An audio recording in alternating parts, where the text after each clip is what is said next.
terima kasih. Bismillahirrahmanirrahim. Assalamualaikum warahmatullahi wabarakatuh. Waalaikumsalam warahmatullahi wabarakatuh. Alhamdulillahirabbil alamin. Wassalatu wassalamu ala asrafil anbiya'i wal mursalin habibana wa nabiyyina Muhammadin sallallahu alaihi wasallam wa ala alihi wa ashabihi wa man tabi'ahum bi ihsanin ila yaumiddin wa ba'd. Qala Allah Ta'ala fi kitabihil karim, a'udzu billahi minasy syaithanir rajim. Bismillahirrahmanirrahim. Allahu nurus samawati wal ard, masalu nurihi kamishkatin fiha misbah, al-misbahu fi zujajah, az-zujajatu ka'annahu kawkabun duriyun yuqadu min syajaratin mubarakatin zaituna la syarqiyatan wala gharbiyatan yakadu zaituha yudhi'u walau tamsashu nar nurun ala nur yahdillahu linurihi man yasha wa yadribullahul amsala linnas wallahu bikulli syai'in alim. Wa qala Rasulullah sallallahu alaihi wasallam fi riwayatin tawilah qala yakni yatubu alaikumul an rajulun min ahlil jannah. Amma ba'd fa inna ashraqal hadithi kitabullah wa khairal huda Nabi sallallahu alaihi wasallam. Alhamdulillah, syukur kepada Allah Subhanahu wa taala yang telah memberikan kepada kita kenikmatan iman, Islam dan juga ihsan.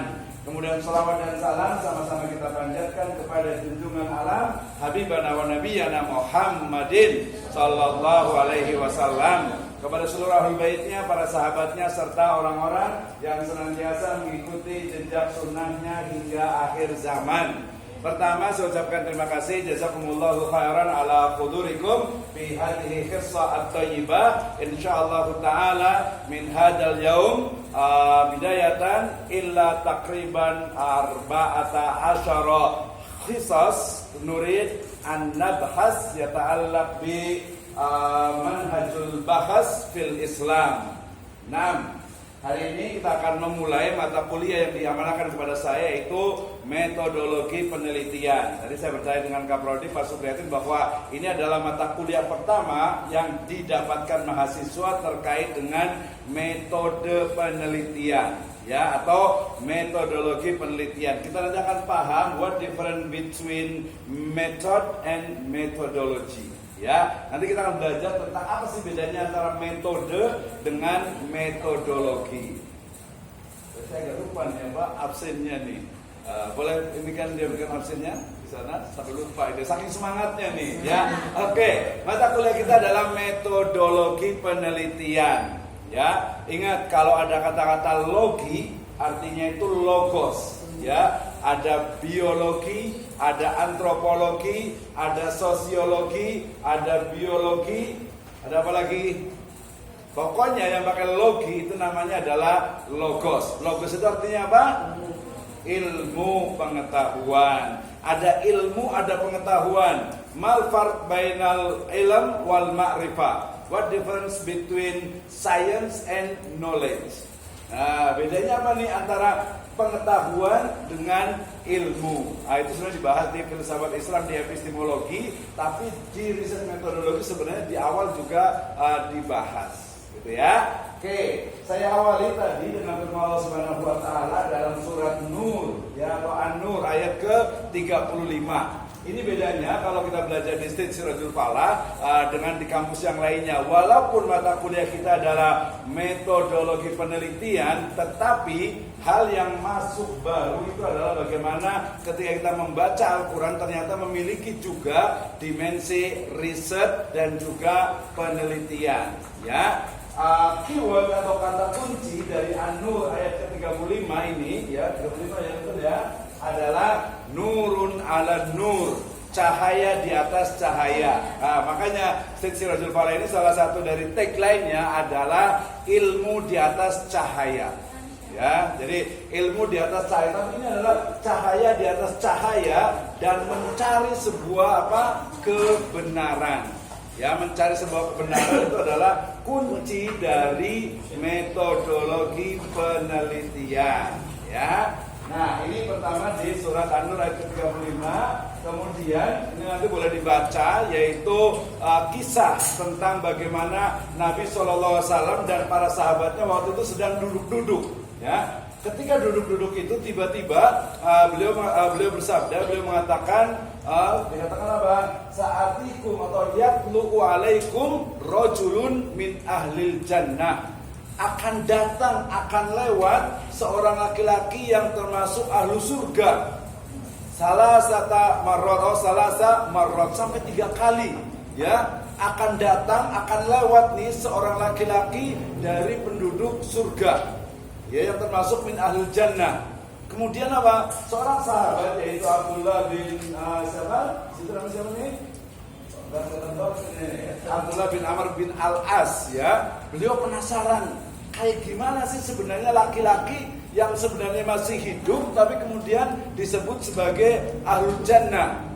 Maka kemudian apa yang dilakukan? Ya, Abdullah ini kemudian datang ke rumah orang itu, kemudian bilang, wahai paman, saya itu sedang ada masalah keluarga, saya ingin menginap di rumah paman selama 3 hari. Karena nanti hakul duyuf, hak dari tamu itu adalah 3 hari atau 3 malam lebih tepatnya, ya. Nah, kemudian akhirnya apa? Abdullah bin Amr As ini kemudian menginap 3 malam di rumah laki-laki itu, ya. Tapi kemudian apa? Melihat laki-laki itu ya sholat seperti biasa, kemudian juga puasa, kemudian sholat malam, nggak ada yang aneh. Jadi sama, apa bedanya, gitu kan ya?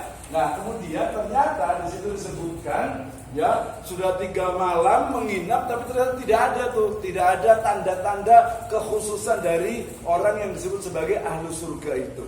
Ya, akhirnya kemudian di hari yang keempatnya mengatakan, wahai paman, saya sebenarnya nggak ada masalah tuh dengan paman saya. Yang menjadikan saya itu mau menginap di sini adalah karena Rasul SAW itu pernah bersabda bahwasanya engkau itu adalah termasuk ahlu surga. Nah, tapi saya lihat selama 3 hari melalui direct observation, ternyata nggak ada yang istimewa gitu ya. Akhirnya kemudian baru mau pulang, tiba-tiba laki-laki itu bilang apa? Ya, yang tahu bahasa Arab pasti bisa nih. Ya, di sini ya dikatakan, ya, ma huwa illa ma ra'ait, ya, wa saddaqna anhu falamma walaitu da'a wa qala ma huwa illa ma ra'aita khairul lati la ajidu fi nafsi ghillan li ahadin minal muslimin. Ya, jadi ketika ditanya nggak ada yang dilihat istimewa tuh, nggak ada, biasa saja. Tapi kemudian sampai mau kembali, ketika akan kembali kemudian mengatakan, saya ini, kata laki-laki itu, saya ini ya seperti orang lain pada umumnya, seperti orang Islam pada umumnya, sholat, zakat, puasa dan lain sebagainya. Tapi ada satu rahasianya, yaitu apa? La ajidu fin nafsi ghillan li ahadin minal muslimin. Ya, tidak ada dalam hati saya ini rasa ghil, ya, rasa dengki, iri, ya, kepada orang Islam yang lainnya. Nah, temuan penelitiannya adalah dikatakan hadhil lati balaghat anni wa hiya allati la nutir. Ya, jadi temuan dari Abdullah bin Amr bin Al-As adalah ternyata ini dia yang membuat orang itu adalah termasuk ahlu surga itu adalah apa? Hatinya itu dia bersih, tidak pernah ada rasa dengki, iri kepada orang lain. Nah, ini namanya riset nanti dengan pendekatan etnografi. Oke, ya, ini menarik nih, nggak cuma satu, tapi banyak lagi yang lainnya. Berangkat dari sini, the background is, ya, terkait dengan pengembangan dari ilmu pengetahuan. Kita kuliah di sini tentu saja adalah apa?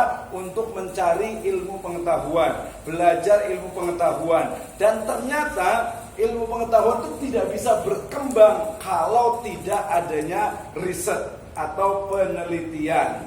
Nah, kemudian ya penelitian itu sendiri ya dia terkait dengan bagaimana penguasaan mahasiswa terhadap riset metodologi, terhadap metode penelitian. Nah, mungkin kita nggak tahu nih, apakah nanti kalau sudah lulus di sini, nanti kemarin aturan dari Mas Menteri itu nggak perlu pakai skripsi. Setuju nggak nih? Kalau kuliah selesai nggak usah pakai skripsi.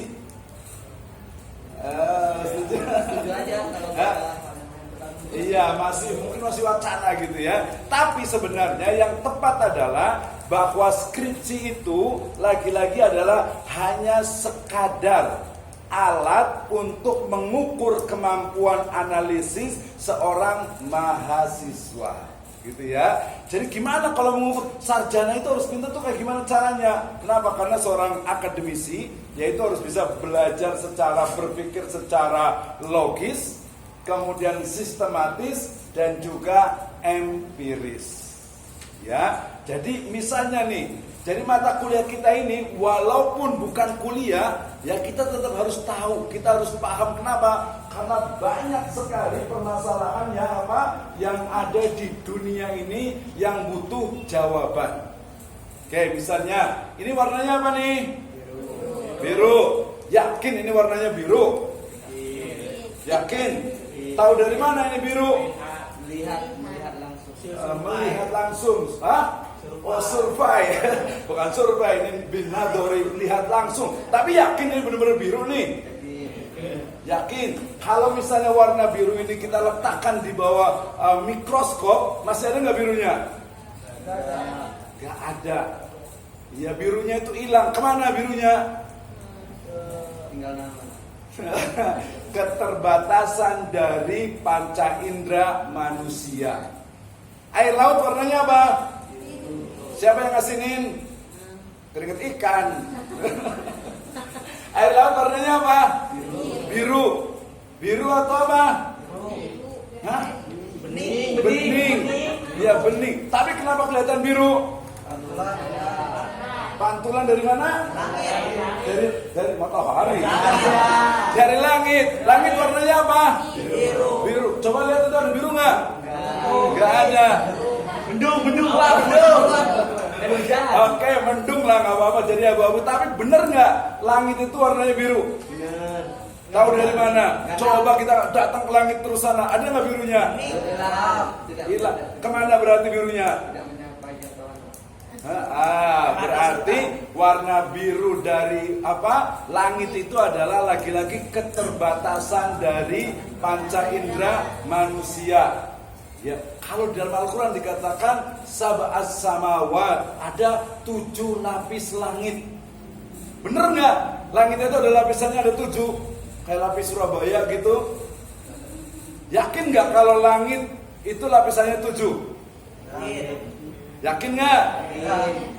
Ya, yakin boleh, tapi keyakinan yang perlu dibuktikan. Ya, nggak usah jauh-jauh lah ke langit sana. Yang di dunia saja ini, di bumi saja misalnya. Tahu peristiwa dari Isra dan Mi'raj. Ya kan ya? Dikatakan a'udzubillahi minasyaitonir rajim. Bismillahirrahmanirrahim.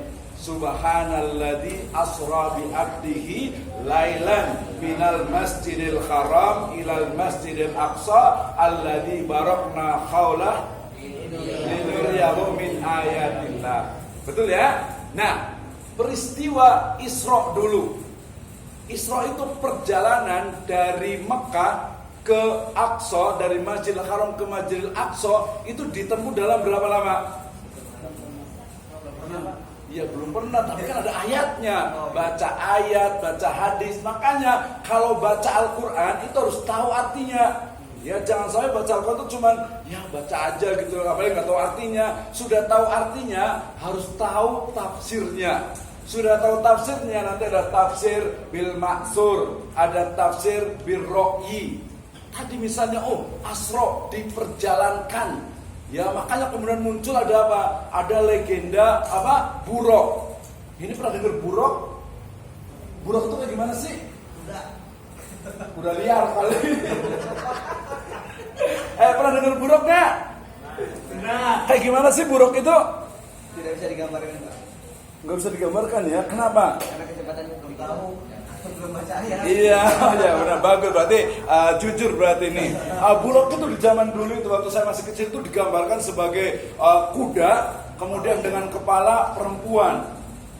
Nah nanti lihat kalau lihat di Google tuh buraq gitu ya, gambar itu keluarnya seperti itu. Iya, karena memang bahkan dalam hadis yang sahih dikatakan buraq itu lebih besar dari keledai, atau keledai itu kedelai? Keledai, ya lebih kecil dari apa? Kuda. Berarti mindset cara berpikir orang pada waktu itu adalah apa? Buruk itu adalah binatang. Tapi mungkin nggak buruk itu adalah bukan binatang, tapi semacam pesawat supersonik? Ya. Hah? Ya. Kenapa enggak? Karena belum ada pada zamannya. Nah, justru itu yang menarik, ya, yang membuat kita itu menjadi apa? Seolah-olah di surga itu tidak ada teknologi. Seolah-olah itu teknologi itu cuma diketemukan di zaman sekarang saja. Misalnya nih, ada teori konspirasi tentang the flat earth. Ya. Tahu kan? Bumi ini kayak gimana sih? Bumi ini sebenarnya kita itu mana? Yang mana ya? Itu atas atau ini bawah? Atau itu atas? Itu atas tuh bawah tuh? Atas ini bawah. Itu bawah, ini atas. Iya, kebalik ini. Kan namanya nih, bumi itu bulat atau lonjong? Agak-agak lonjong dikit kayaknya deh ya. Nah, ketika saya bilang misalnya itu di bawah atau itu di atas tuh, di atas bumi, bener nggak? Bener lah, kan ke bawah terus, nembus jadi di atas. Karena ketika kita bicara tentang apa? Tentang universe, itu sudah tidak lagi atas, tidak lagi bawah. Iya kan? Nah, itu juga perlu adanya riset. Bahkan Nabi Adam, tadi belum sampai, Isra Mi'raj belum selesai nih. Yang tadi kan Isra tuh, berarti harus dibuat penelitian tentang peristiwa Isra. Perlu nggak? Bisa perlu, bisa nggak perlu, tergantung orangnya. Iya kan? Tergantung orangnya. Amantu billah summastaqim. Ya, kita beriman kepada Allah Subhanahu wa taala, istiqomah udah cukup. Cukup nggak? Cukup untuk beberapa orang. Mungkin untuk yang orang cara berpikirnya itu udahlah, yang penting kita iman, kita yakin, kita percaya, udah cukup. Tapi ada beberapa orang, terutama yang kuliah ini, dia pasti benar berpikir tentang sesuatu yang ini bener nggak sih Isra itu terjadi? Bagaimana misalnya Nabi SAW itu dengan adanya tulang, kemudian daging, kemudian kulit itu melesat dengan kecepatan cahaya. Tadi bener nggak sampai menembus 7 lapis langit? Bayangkan secara ilmu anatomi ataupun biologi itu nggak mungkin. Ya kenapa? Pasti. Jangankan itu. Ya kalau kita naik pesawat kemudian tangan kita dikeluarkan, kira-kira gimana? Hilang. Jempol hilang satu ya. Iya karena begitu cepatnya, apalagi tadi dengan kecepatan melebihi kecepatan cahaya. Nah, lagi-lagi itu bicara tentang metode atau cara atau bagaimana mengembangkan ilmu pengetahuan. Isra-nya baru Isra, belum Mi'raj yang ke atasnya. Ya, atau mungkin ada yang tahu Nabi Adam itu tingginya berapa ini sih? Berapa meter gitu? Ada yang tahu? Ada yang tahu nggak? Iya, harus baca makanya nih. Baca itu sekarang udah bisa kalau nggak boleh cari di Google. Kalau saya nanti kalau kuliah pakai handphone, boleh dibuka handphonenya, cari di Google, nggak apa-apa. Ya, kata satu riwayat itu Nabi Adam itu tingginya itu 30 hasta. 60 hasta ya, betul 60 hasta. Jadi sekitar 30 meter. Bayangin aja 30 meter. Jadi dinosaurus itu kayak kucing. Ya. Kecil kan dulu cuma 2 meter. Nabi Adam 30 meter. Gitu ya, kalau pas mandi itu jadi kayak tsunami berarti. Nah, tapi itu lagi-lagi itu dijadikan seolah-olah itu udah yakin aja. Oke, nggak ada masalah. Tapi itu hanya untuk orang-orang yang memang berpikirnya sampai di situ. Padahal kita terus bisa membuktikan. Misalnya nih, ada yang tahu tentang banjir Nabi Nuh. Banjir Nabi Nuh itu dia secara keseluruhan seluruh dunia atau hanya sebagiannya? Pertanyaan itu. Iya, kira-kira seperti apa nih? Seluruh dunia itu banjir, tertutup air. Berarti airnya nggak tumpah gitu ya? Karena ada gravitasi, tapi semuanya tertutup air, bener nggak? Bagaimana untuk membuktikan, untuk mencari bahwasannya oh bener Nabi Nuh itu dengan bahteranya ternyata waktu itu lautan itu daratan itu semuanya tertutup. Jawabannya adalah dengan metode penelitian. Ya, dengan meneliti, dengan meriset bagaimana sebuah permasalahan itu bisa diselesaikan. Jadi mata kuliah saya ini adalah mengajarkan bagaimana mengidentifikasi masalah, kemudian menggunakan metode penelitiannya sampai kepada membuat sebuah kesimpulan. So simple. Simple banget ya, gampang. Iya, gampang, gak usah mikir-mikir. Tadi kan ada statistik 2 ya. Sama, statistik itu juga untuk mencari sebuah kebenaran melalui identifikasi masalah. Hanya kita akan belajar statistik dengan kuantitatifnya, dia memiliki basic paradigm adalah positivisme. Pernah dengar positivisme? Baca lagi nanti berarti ya, harus baca ya. Lupa baca Ya, kalau nggak mau baca, berarti boleh lihat di YouTube saya aja. Boleh lah. Ya. Sebenarnya bukan cuma saya aja, tempat lain juga banyak tentang paradigma positivisme. Ingat ya, paradigma positivisme itu adalah apa? Mengukur sebuah kebenaran itu dengan angka dan harus dengan apa? Panca indera. Termasuk paradigma berikutnya adalah paradigma namanya post-positivisme, di mana kebenaran ada 2 menurut mereka. Kebenaran secara ilmiah, yang kedua kebenaran secara alamiah. Nanti dalam Islam kebenaran secara ilahiyah. Nah ya, oke. Di latar belakang, di background kenapa mata kuliah kita itu penting, karena ilmu pengetahuan itu terus berkembang. Dan cara untuk mengembangkan ilmu pengetahuan itu adalah melalui research and development, penelitian. Penelitian itu harus menggunakan metode penelitian dan analisis yang benar. Analisis itu harus menggunakan basic atau dasar paradigma yang juga benar, yang sesuai dengan Islam, sampai kepada menyimpulkan sebuah permasalahan. Nah, itu ya. Itu. Jadi semua hal itu bisa dijawab dan memang tugasnya seperti itu. Coba sekarang semuanya berpikir pengen apa atau sesuatu yang ingin diketahui. Saya nanya ke Ustaz yang ini. Yang lain coba mikir, ingin tahu tentang apa? Berarti caranya itu seperti apa? Misalnya tadi saya ulang dulu. Saya ingin tahu Nabi Nuh itu banjirnya itu betul-betul seluruh dunia atau hanya sebagian? Ya, atau mungkin ada kemarin saya lihat di YouTube itu ikan Nabi Musa. Tahu nggak kisah tentang Nabi Musa? Tahu. Kayak gimana sih? Salah satunya, jadi ketika Nabi Musa itu dalam perjalanan bersama Khidir, kemudian dia kan makan ikan ya.